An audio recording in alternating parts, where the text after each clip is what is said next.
ರೊಟ್ಟಿ, ಚಪಾತಿ, ದೋಸೆ ಹಾಗೆ ಅನ್ನಕ್ಕೂ ಕೂಡ ತುಂಬ ಚೆನ್ನಾಗಿ ಹೊಂದ್ಕೊಳ್ಳುತ್ತೆ. ಹಾಗೆಯೇ ಇನ್ನೂ ಹೆಚ್ಚಿನ ರುಚಿ ಕೊಡುತ್ತೆ.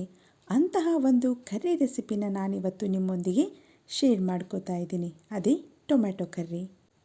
ರುಚಿಯಾದಂತಹ ರೆಸಿಪಿಗಳಿಗೆ ನಮ್ಮ ಚಾನಲ್ನ ಸಬ್ಸ್ಕ್ರೈಬ್ ಮಾಡಿ. ಹಾಗೆ ಈ ವಿಡಿಯೋ ಇಷ್ಟ ಆದರೆ ಲೈಕ್ ಮಾಡಿ, ಶೇರ್ ಮಾಡಿ. Welcome to Poovi's vlogs. ಇವತ್ತು ನಾನು ಮಾಡ್ತಾ ಇರುವಂಥ ರೆಸಿಪಿ ಟೊಮ್ಯಾಟೊ ಕರ್ರಿ. ಇದಕ್ಕೆ ಮೊದಲು ಒಂದು ಪಾತ್ರೆಗೆ 4 ರಿಂದ 5 ಟೇಬಲ್ ಸ್ಪೂನಷ್ಟು ಎಣ್ಣೆಯನ್ನು ಸೇರಿಸ್ಕೋಬೇಕು. ನಂತರ ಇದಕ್ಕೆ ಅರ್ಧ ಟೀ ಸ್ಪೂನಷ್ಟು ಸಾಸಿವೆಯನ್ನು ಸೇರಿಸ್ಕೊಳ್ಳಿ.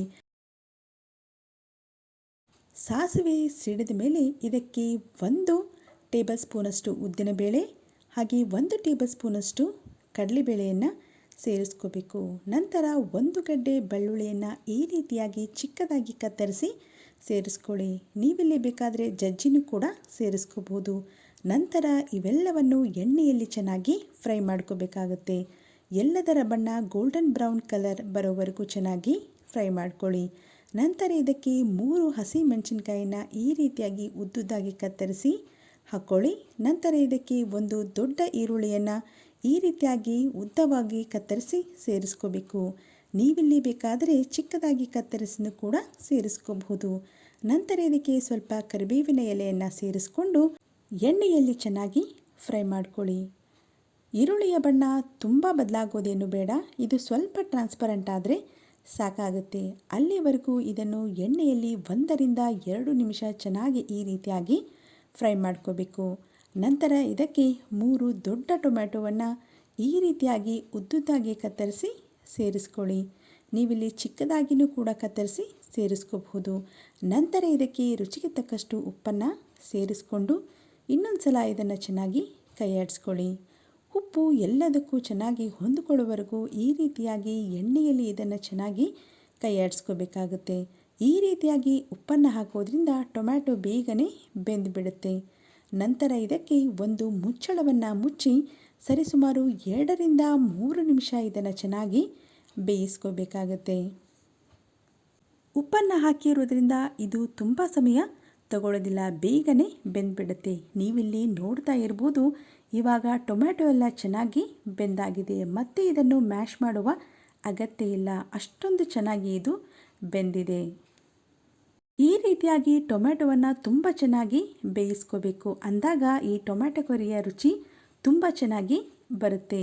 ಇವಾಗ ಇದು ಸಂಪೂರ್ಣವಾಗಿ ಮ್ಯಾಶ್ ಆಗಿದೆ. ಇವಾಗ ಇದಕ್ಕೆ ಮಸಾಲೆ ಪದಾರ್ಥಗಳನ್ನು ಸೇರಿಸ್ಕೋಬೇಕಾಗುತ್ತೆ. ನಾವಿಲ್ಲಿ ಆಲ್ರೆಡಿ 3 ಹಸಿ ಮೆಣಸಿನಕಾಯಿಯನ್ನು ಸೇರಿಸ್ಕೊಂಡಿದ್ದೀವಿ. ಅದಕ್ಕೋಸ್ಕರ ಖಾರವನ್ನು ನಿಮ್ಮ ರುಚಿಗೆ ತಕ್ಕಷ್ಟು ಸೇರಿಸ್ಕೊಳ್ಳಿ. ನಾನಿಲ್ಲಿ 1.5 ಟೇಬಲ್ ಸ್ಪೂನಷ್ಟು ಖಾರವನ್ನು ಸೇರಿಸ್ಕೋತಾ ಇದ್ದೀನಿ. ನಿಮಗೆ ಖಾರ ಸ್ವಲ್ಪ ಜಾಸ್ತಿ ಬೇಕು ಅಂತ ಅನಿಸಿದರೆ 2 ಟೇಬಲ್ ಸ್ಪೂನಷ್ಟು ನೀವು ಸೇರಿಸ್ಕೋಬಹುದು. ನಂತರ ಇದಕ್ಕೆ 2 ಟೇಬಲ್ ಸ್ಪೂನಷ್ಟು ಸಾಂಬಾರ್ ಪೌಡರನ್ನು ಸೇರಿಸ್ಕೋತಾ ಇದ್ದೀನಿ. ನಂತರ ಇದಕ್ಕೆ ಅರ್ಧ ಟೇಬಲ್ ಸ್ಪೂನಷ್ಟು ಗರಂ ಮಸಾಲವನ್ನು ಸೇರಿಸ್ಕೋಬೇಕು. ನಂತರ ಕೊನೆಯಲ್ಲಿ ಇದಕ್ಕೆ 1/4 ಟೀ ಸ್ಪೂನಷ್ಟು ಅರಿಶಿಣದ ಪುಡಿಯನ್ನು ಕೂಡ ಸೇರಿಸ್ಕೋಬೇಕು. ಇವೆಲ್ಲವನ್ನು ಸೇರಿಸಿದ ಮೇಲೆ ಚೆನ್ನಾಗಿ ಒಂದು ಸಲ ಮಿಕ್ಸ್ ಮಾಡಿ. ಮಸಾಲೆಯು ಎಣ್ಣೆಯಲ್ಲಿ ಚೆನ್ನಾಗಿ ಹೊಂದಿಕೊಳ್ಳುವವರೆಗೂ ಅದನ್ನು ಚೆನ್ನಾಗಿ ಎಣ್ಣೆಯಲ್ಲಿಯೇ 1 ನಿಮಿಷ ಕೈಯಾಡಿಸ್ಕೋಬೇಕಾಗುತ್ತೆ. ಈ ರೀತಿಯಾಗಿ 1 ನಿಮಿಷ ಇದನ್ನು ಎಣ್ಣೆಯಲ್ಲಿ ಚೆನ್ನಾಗಿ ಫ್ರೈ ಮಾಡ್ಕೊಂಡ್ಮೇಲೆ ನಿಮಗೆ ಎಷ್ಟು ಬೇಕೋ ಅಷ್ಟು ನೀರನ್ನು ಸೇರಿಸ್ಕೊಳ್ಳಿ. ಸ್ವಲ್ಪ ಗಟ್ಟಿ ಬೇಕು ಅಂತ ಅನಿಸಿದರೆ ಸ್ವಲ್ಪ ನೀರನ್ನು ಮಾತ್ರ ಸೇರಿಸ್ಕೊಳ್ಳಿ. ನಾನಿಲ್ಲಿ ಸ್ವಲ್ಪ ನೀರನ್ನು ಮಾತ್ರ ಸೇರಿಸ್ಕೋತಾ ಇದ್ದೀನಿ. ಈ ರೀತಿಯಾಗಿ ನೀರನ್ನು ಸೇರಿಸಿದ ಮೇಲೆ ಇನ್ನೊಂದು ಸಲ ಇದನ್ನು ಚೆನ್ನಾಗಿ ಮಿಕ್ಸ್ ಮಾಡ್ಕೋಬೇಕಾಗುತ್ತೆ.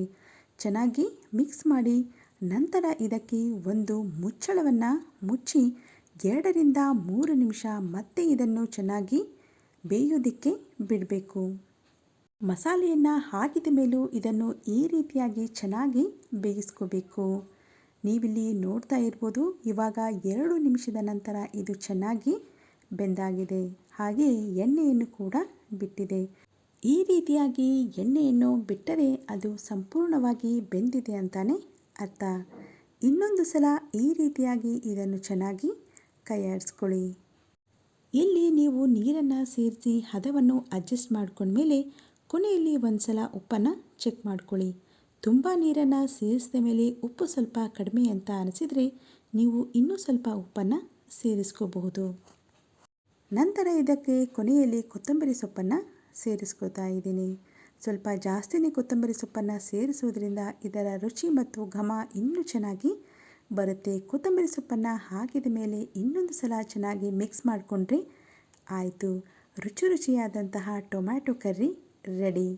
ಇದು ಯಾವುದೇ ಕಾಲಕ್ಕಾದರೂ ತಿನ್ನೋದಕ್ಕೆ ತುಂಬಾ ಚೆನ್ನಾಗಿರುತ್ತೆ. ಇದನ್ನು ಬಿಸಿ ಬಿಸಿಯಾಗಿಯೇ ಚಪಾತಿ, ರೋಟಿ, ದೋಸೆ ಹಾಗೆ ಅನ್ನಕ್ಕೂ ಕೂಡ ಸರ್ವ್ ಮಾಡಬಹುದು. ಮಿಸ್ ಮಾಡದೆ ಖಂಡಿತ ಈ ರೆಸಿಪಿನ ಒಂದ್ಸಲ ಟ್ರೈ ಮಾಡಿ ನೋಡಿ. ಹಾಗೆ ರುಚಿ ಹೇಗೆ ಬಂದಿದೆ ಅಂತ ಮರೆಯದೆ ನಮಗೆ ಕಮೆಂಟ್ ಮಾಡಿ ತಿಳಿಸಿ. ಹಾಗೆಯೇ ಈ ವಿಡಿಯೋ ಇಷ್ಟ ಆದರೆ ಲೈಕ್ ಮಾಡಿ, ಹಾಗೆ ನಿಮ್ಮ ಫ್ರೆಂಡ್ಸ್ ಆ್ಯಂಡ್ ಫ್ಯಾಮಿಲಿ ಮೆಂಬರ್ಸ್ಗೂ ಕೂಡ ಶೇರ್ ಮಾಡಿ. Thanks for watching.